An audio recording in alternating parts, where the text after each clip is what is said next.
The video game industry absolutely thriving and getting bigger every year is pretty great news for everyone, except that we are seeing certain tropes steadily rising to the surface. More and more games mean we end up seeing the same mechanics, plot points, and stereotypes over and over again, and this can get a little grating. Or in this case, a lot grating. We've collected 10 cliches in video games that we would love to see the end of. None of these are necessarily hurting the games they're a part of. In fact, plenty of them can be found in absolute masterpieces, but we'd still love to see much less of them. These video game mechanics, story beats, and features might be minor, but these are annoyances most of us can agree we'd really prefer our video games without. I'm Jess from WhatCulture, and here are 10 video game cliches everyone is sick of. Number 10. Town is a walking-only zone. This one is a mechanic that's become so commonplace it's basically a cliche at this point, and an unwelcome one at that, even though there are kind of fair enough reasons why it exists. It makes sense that when you're exploring a meticulously designed game world like that of Red Dead Redemption 2, the devs would really rather not have you hooning around camp, which, in case you're not Australian, means any antisocial behavior in a motor vehicle, or in this case,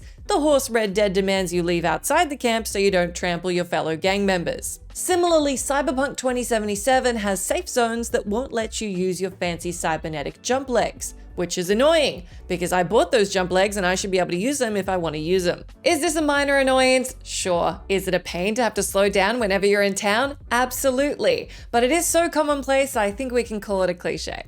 Number 9. The arena room. The first few times we saw a room riddled with chest-high walls, destructibles, maybe a handful of explosive barrels, and a few dozen crates of ammo, we were enchanted. When a swarm of foes or a boss burst onto the scene and forced us to use all the gear and environment features at our disposal, we were thrilled. Now that it happens in almost every single shooter and action adventure, the shine has worn off just a little bit. There's something simmering within all gamers that triggers whenever we see an oversized room. So much so, we're more likely to mentally note the most defensible position in the room than sit back in anticipation of the mystery to come. Because there is no mystery. It's an ambush. It's always an ambush. Number 8. FLORA made of concrete.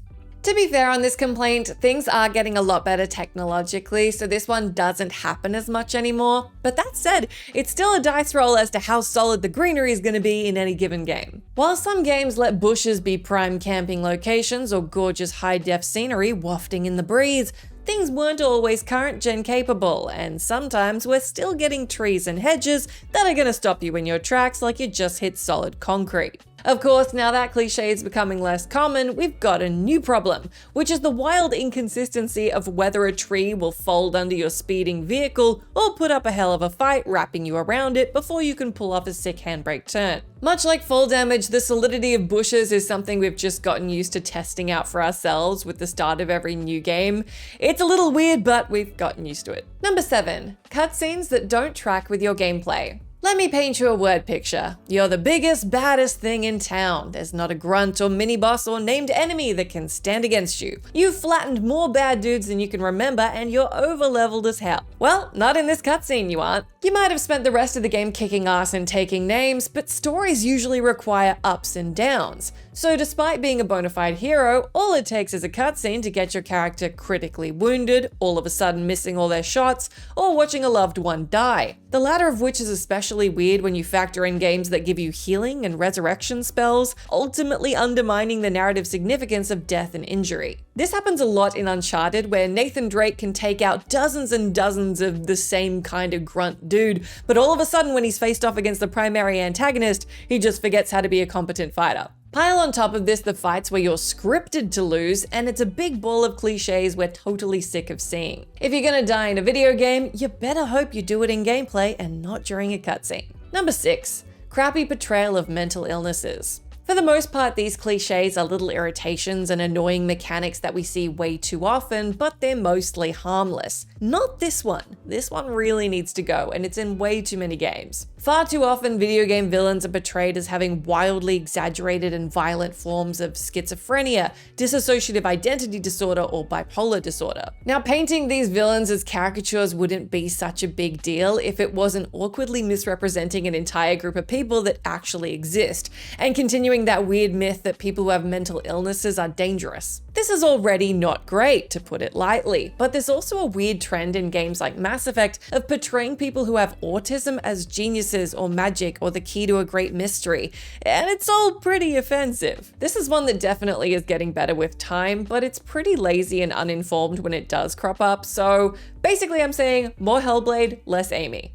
Number 5, super steep mountains. Something happened with the geography of almost every single open world game that doesn't take place on an island, and that's just a metric crap ton of mountains around the perimeter. This is a tough one to call games out on because everyone has a different preference for how to handle world boundaries in open worlds. The invisible walls have few fans, the mountains make an appearance in what is conservatively just about every single open world fantasy game ever made, and games like Cyberpunk 2077 just throw up a notification telling you that you need to go back. The mountains in games like Elder Scrolls titles, WoW, and The Witcher are an especially weird one, just because it means all the geography of these places ends up looking similar, and where there's a mountain, you'll find a sea of gamers trying to find their way over it. And then when they do, they'll inevitably hit an invisible wall up the top. Well played. Number 4. This is beneath me.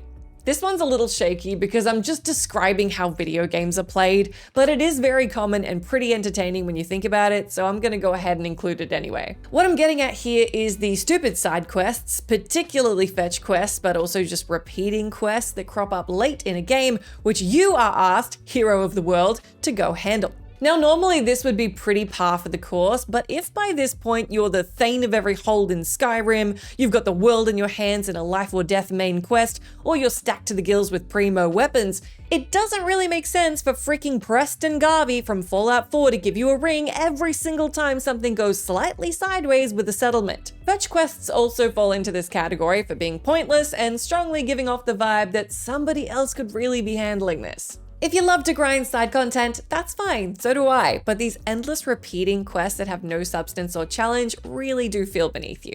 Number 3, fixed save points. Now we're getting a little controversial. Much like an invisible wall, everyone likes their games to save differently. As a person who's got over 500 saves in Skyrim and absolutely refuses to save in the same slot twice unless the game actually forces me to, you can probably guess that I'm a fan of manual saving. Would I like all games to have manual saving? Sure. Would it ruin certain games? Probably. So I'm not going to push that one, but I would propose that most of us aren't a fan of fixed save points. These aren't checkpoints, but the save locations you need to trek it to if you want to save your game at any point in time. It's more common in older games like Metroidvanias, Final Fantasy games, Resident Evil, and certain JRPGs. And in the case of Resident Evil, you could argue it effectively adds to the tension. In pretty much every other case, though, a save system like this is exhausting, especially when you just need to save and put the game down for a bit, and you can't do that without trekking back to somewhere in the game that you don't really want to be. It's a cliche that's wearing off, but it's definitely still present in a lot of games today. But let me know down in that comment section what your preference for game saving is. Number 2, boss death fakeouts and multiple stages. Much like an arena room, almost nobody goes into a boss fight in any game from any genre anymore expecting a one and done situation. While once upon a time it was a huge shock to realize a boss had a second stage and you felt your blood run cold as their health bar refilled or they turned into some kind of gigantic dragon, this has now just become synonymous with playing video games. This one is actually so cliche at this point that if you did encounter the main boss of a game and it turned out to be a one and done type situation, that would be a shock. So maybe that's the way of breaking this one. Number 1, the economy is broken and you broke it. This one is a cliche and it still happens in video games all the time, but it's not entirely the developer's fault here. It's your fault. I'm looking at you, money hoarders. Now, I'm the first to admit I hate using items and spending money in video games. It took me a while to get into The Witcher 3's potion system because I didn't realize I could just sleep and get my potions back. It's basically an entire mechanic that's begging you to actually use its consumables. Whether you're playing The Witcher, Elder Scrolls, Dragon Age, or GTA, chances are good you'll end up with more money than you know what to do with, and the entire existence of it becomes meaningless. The problem here is that money is still almost always the reward for anything you do in a game. So if you don't care about the reward, it can somewhat impact your feeling of satisfaction on completing quests. The thing you've chased all game, you now have in surplus, and there's no gear you can't afford, no NPC you can't pay off, and it can feel a bit narratively strange, especially if you're supposed to be an underdog and you're walking around with the common folk knowing you're richy rich. It's hard to imagine how video games would actually reasonably fix this, especially as your mileage is going to vary depending on how much of a hoarder you are with game consumables and money, but it's definitely something we keep seeing. That's the end of our list, but do let me know down in that comment section if you can think of any other video game cliches that you are absolutely sick of seeing. As always, I've been Jess from WhatCulture. Thank you so much for hanging out with me. If you like, you can come say hi to me on my Twitter account where I'm at Jess McDonnell, but make sure you stay tuned to us here for plenty more gaming goodness.